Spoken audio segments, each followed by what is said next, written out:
engagement metrics are probably the most important elements that you can look at if you're engaging with us on Instagram, or if you're leaving reviews on the website, if you're engaging with the brand in some way, liking our videos on YouTube. Welcome to another episode of the e-commerce toolbox expert's perspective. Joining us today, we have Nate Kennedy. Nate first joined us on an episode in 2024.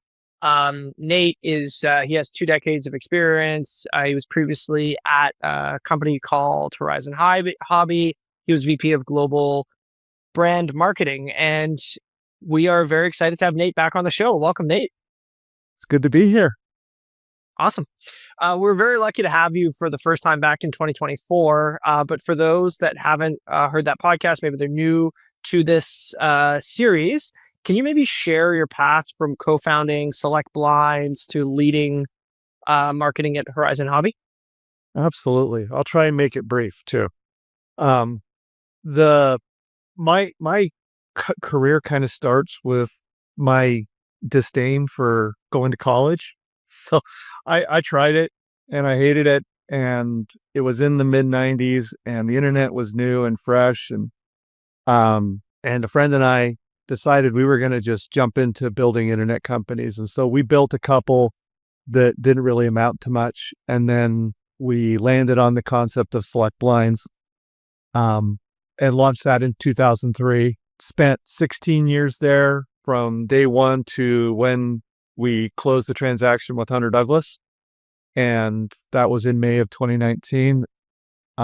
Enjoyed my time there, learned a great deal about e-commerce and about how things get done. A lot of lessons that I hope to never have to learn again, and some great experience that I think has created a foundation for me to be super successful in almost any area when it comes to e-commerce. After that, took some time off. The opportunity came up at Horizon Hobby where they were looking for some help with their e-commerce business. And I wanted to, sell something fun. Window coverings are cool, but they're not fun. Horizon Hobby's product line is a lot more fun than any window covering that I ever sold. So I spent 6 years there helping them re-platform from what they were on to Salesforce, helping, get their team built up to the level that it needed to be in order to grow their e-commerce and direct-to-consumer business. Spent some time working on marketplaces and helping to increase visibility of their product there. And then they shifted me over to a brand marketing role with an emphasis on customer experience, which I thoroughly enjoyed. I love having that access to the customer, and I love the storytelling aspect of marketing, and being able to create messages that deliver an emotional connection to the customers. Because I really think that most brands that aren't selling commodity products need to have that type of an emotional connection to their customers in order to see sustained growth and loyalty. So spent 6 years there. The tariff situation kind of threw a wrench into everything that they had going over there. And so found myself in a situation where the team I had built and everything that I had done kind of made me unnecessary, if you will, kind of a layer of nice to have leadership that they didn't really need anymore. And so we mutually made the decision that it was probably time for me to move on to something else. And so I'm enjoying the last summer that I have with my oldest son as he gets ready to go to college for his senior year. And we'll probably start looking more aggressively as we get closer to the fall. But I'm grateful to be here with you and to share some of my insights and some of the things that I've learned over the 20 plus years that I've been doing this, and looking forward to hearing what's going on with you and Noibu as well. Yeah, very cool. And I think when we last spoke, you just rolled out a loyalty program. We talked a lot about paid tiers, building that referral engine. Looking back now, what aged well, what didn't age so well? Curious what some of the learnings of going through that was. You know, um, the tiered approach was the right approach. That's something that landed very well. I think the level at which we rewarded each tier is something that if I could go back in time, I'd probably do a little differently. I think we too heavily rewarded the top tier and didn't pay enough attention to the bottom tier. The middle tier was still pretty solid, but we didn't give enough value to the bottom tier. We also, I think, probably a little too heavy on the discounting engine versus the experiential rewards and the emotional, things that people get attached to, like special drops of gear that only come to loyalty members. I'd probably do more of that if I could go back in time. But overall, I think it was a successful transition. We had a paid tier that um, had over 1,500 paying subscribers when I left, and they were getting the royal treatment, and so there was no reason for them not to pay. But again, if I go back in time, I'd probably more evenly distribute the rewards. Interesting. What was one of the assumptions that you had going in that you're just completely off the mark on? So, I thought going in that we would by offering the paid tier, we wouldn't really alienate the rest of the base. I think we alienated the bottom a little bit, and it became um, a point of contention for those who didn't want to pay for the experiential tier that we had, and that we gave benefits like improved customer service and like stuff and stuff where you would get the express treatment, and that didn't land well with the other two tiers. They didn't feel like they should have to pay to receive an express lane. And once you introduce an express lane, everybody thinks they should have access to it. And for our product, given the technical nature of it, there's a consistent need for customers to get technical support. And so while that was very powerful at the top tier, kind of dissuaded some of the other tiers from being as loyal to us as I would have hoped. That's really interesting. So it's kind of like when you go to the all inclusives and they block off certain beaches for certain area, you feel like it created too much of like call it like a hierarchy amongst the client base. We did, and you have to really understand the client base. In hindsight, I probably should have saw this because we had two different bases. We had a very high earning base that focused on the air side of the product, and then our surface base is more blue collar, and the surface would be the cars, the boats, and the planes is the air side. And I by doing this, I kind of created an environment where all of the air people went into the paid club and the surface people didn't. And so they kind of created a class system they didn't intend to create. And I think in hindsight, I'd do it differently.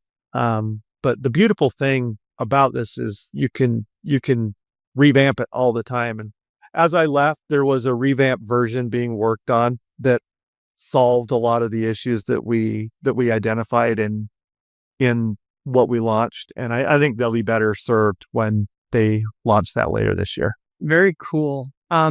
You had mentioned last time that having programs like this and loyalty in general makes brands that sell commodities less vulnerable to Amazon style churn. And I guess in a way, that's kind of what Amazon is really, really, really good at. How did you see any of that play out in the stickiness or any kind of comments? Like, do you think the initial thesis still holds true? I think it does. I think if you can offer a loyalty program that creates an emotional connection to the customer, I think you get a lot further. I think personalization of that loyalty club helps to drive home the element that you care about them. knowing what they bought and what they potentially are going to need, and really communicating to them individually versus the way things worked in the early 2000s, where you would just send an email to everybody and you really didn't care who got it, and you were totally focused on how loud you could talk versus the message you were trying to convey. I think that's a big difference. I think exclusivity, I still believe in.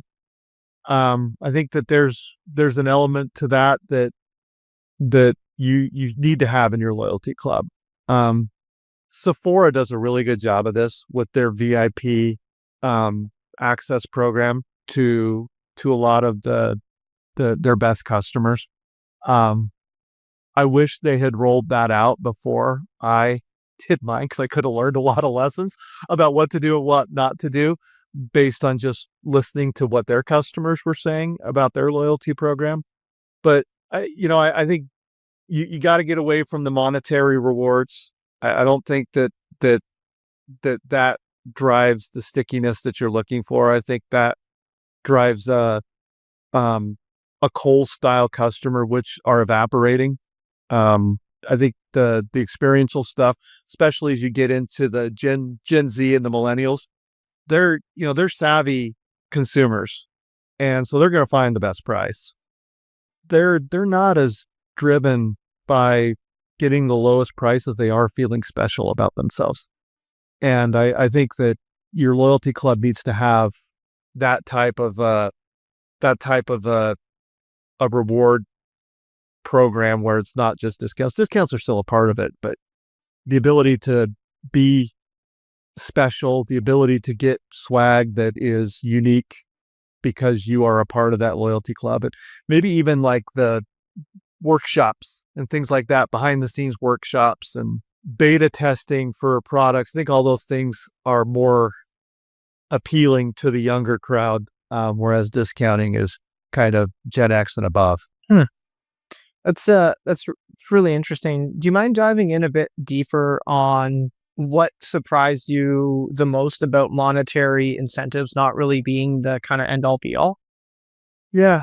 I think what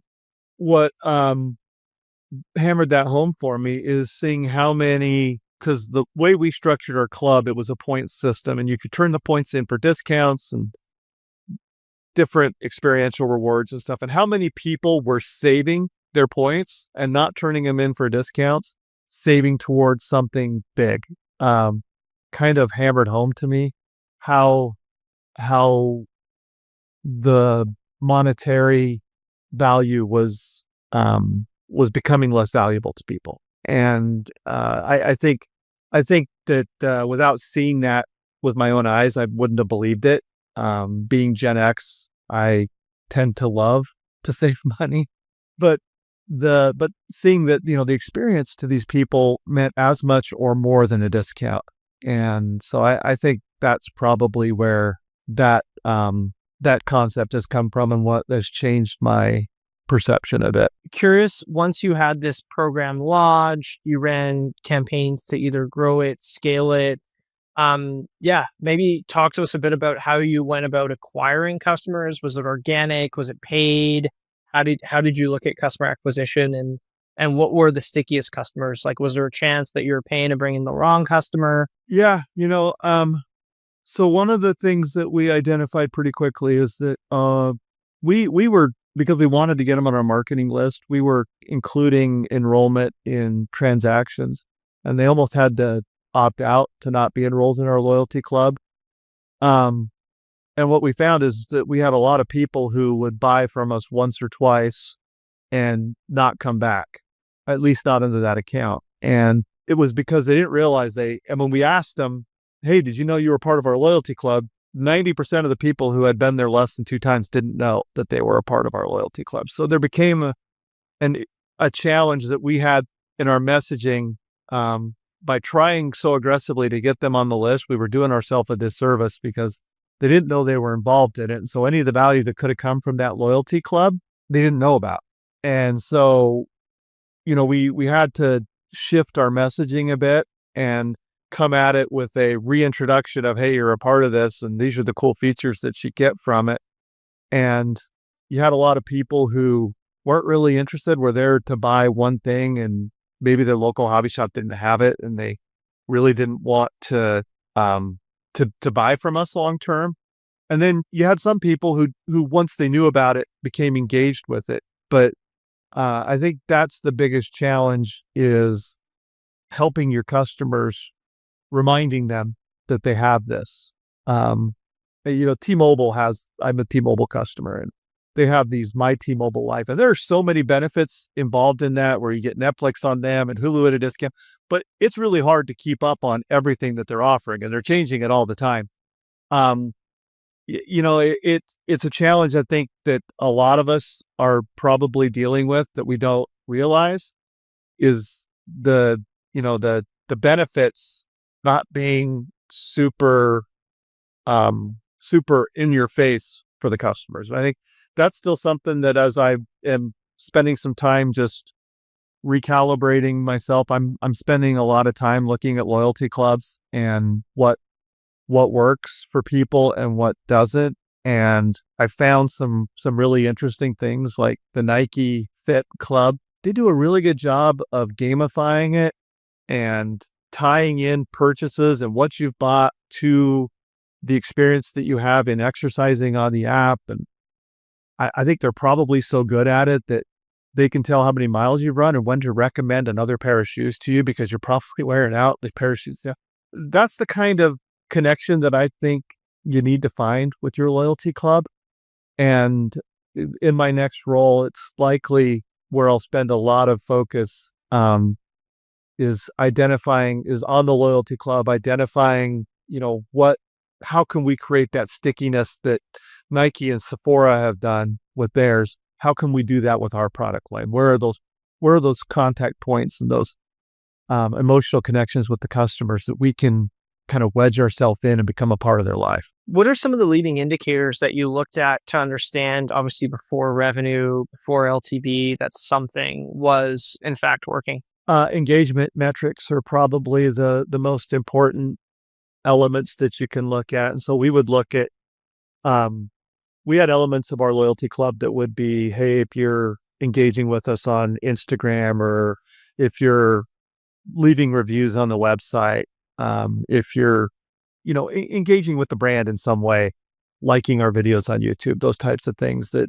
you're able to see if they're engaging that way. And then, from a customer acquisition standpoint, this was a challenge that I had back in my days at Select Blinds, because we were a commodity-based company, and we were a level playing field with everybody. There was nothing different about our product except the experience that you had with our site. And so when we would try new things, our leading indicator would be, we offered free sample swatch packs that would allow customers to get color swatches of what we were selling. And when we saw an uptick in that, we knew that something was working and that the revenue was going to follow, because we knew what the conversion rate was on those sample packs. And so I think, if you can find a creative way to get to build an indicator into your shopping flow that allows you to see when something's working before the revenue and the LTV follow and the ROI comes in, it allows you to further lean into those type of activities. And we saw that at Select Blinds when we partnered with Extreme Makeover Home Edition way back in the day. A lot of people probably don't even remember what that show is, but Ty Pennington and the group, there was a really big TV show, and we did a lot of the homes for that show. And so when we led into that, we would see the uptick of the sample packs ordered when the Sunday night show would air, and our logo would pop up. We would see an influx in how many people were ordering samples, and we knew that the revenue was going to come. So we leaned heavily into that from a marketing standpoint. And I think there are things like that available in almost every business. You just have to be creative enough to find them. Very cool. Very cool. And Nate, as we look to wrap up, looking back, anything that really stands out, and do you think that loyalty programs and those types of programs get more important moving forward, less important? Yeah, curious. I think they get more important for the brand. And I think there's a needle that's going to have to be threaded here, because I think as we move into 2026, you're going to see digital wallets become more of a thing. I think the traditional 6-step checkout is going to die. I think people are going to want to leverage payment tools like Affirm and Sezzle and Bread and a lot of these other companies that are out there doing pay as you go. I think you've got, people who are Apple customers. They want to use Apple Pay everywhere they go, and they don't come to you if you don't have Apple Pay. And so I think there's a needle that's got to be threaded here between a seamless checkout, but at the same time in messaging your loyalty clubs and how that can be a part of their relationship with the brand. So I think it's a needle that I don't know that I have the answer yet, but I'm working on it, on how you could thread that needle and efficiently get people through the checkout process, but at the same time, hammer home the value of your brand and why they want to be emotionally connected to you. Very cool. Well, Nate, appreciate your time. This was a great follow-up episode. Really, really enjoyed it. Thanks again. And if anyone wants to connect, I'm assuming they can find you on LinkedIn. They can. Just search The Natrix, and that's my LinkedIn profile. So you'll find me there. Thanks, Nate. All right. Thanks. Have a great day. Bye. The e-commerce toolbox Expert Perspectives is brought to you by Noibu. To find out more about Noibu and how we can help you debug your e-commerce site and rocket your revenue, visit www.noibu.com. That's Noibu.com.